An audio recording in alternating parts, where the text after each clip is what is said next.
குழந்தைங்க வீட்ல ரொம்ப ஃபீல் பண்ணா, நம்ம இந்த மாதிரி ஏதாவது ஹேப்பியா செஞ்சு குடுத்தோம்னா ரொம்ப சந்தோஷமாயிடுவாங்க. அந்த மாதிரி தாங்க. அப்பு காலேஜ் போணும் அப்டின்ட்டு ரொம்ப ஃபீல் பண்ணிட்டு இருந்தான். சரி, சரி வா, வா உனக்கு தேவையான திங்ஸ் எல்லாம் போய் வாங்கிட்டு வந்துடலாம் அப்டின்னு நானும் அவங்க அப்பா, அப்பு 3 பேரும் போய் தேவையான திங்ஸ் எல்லாம் வாங்கிட்டோம்.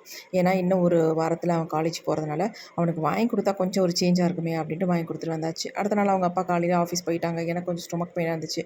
அப்போ ஸ்டொமக் பெயினா இருக்கு அப்டின்னு சொல்லவும், இல்லம்மா நான் உங்களுக்கு மோர் அடிச்சு தரேன்.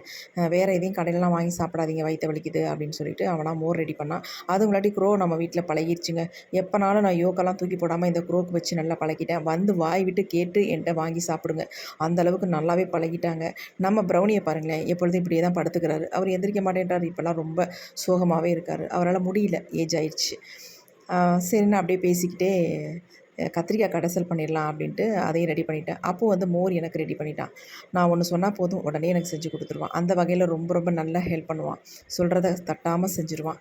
சியர்ஸ் போட்டு ஆளுக்கு ஒரு டம்ளர் மோர் குடிச்சோம். குடிச்சிட்டு அப்படியே அப்புக்கு மதியம் லஞ்ச் எடுத்து வச்சேன். சிம்பிளா தான் பண்ணியிருந்தேன்.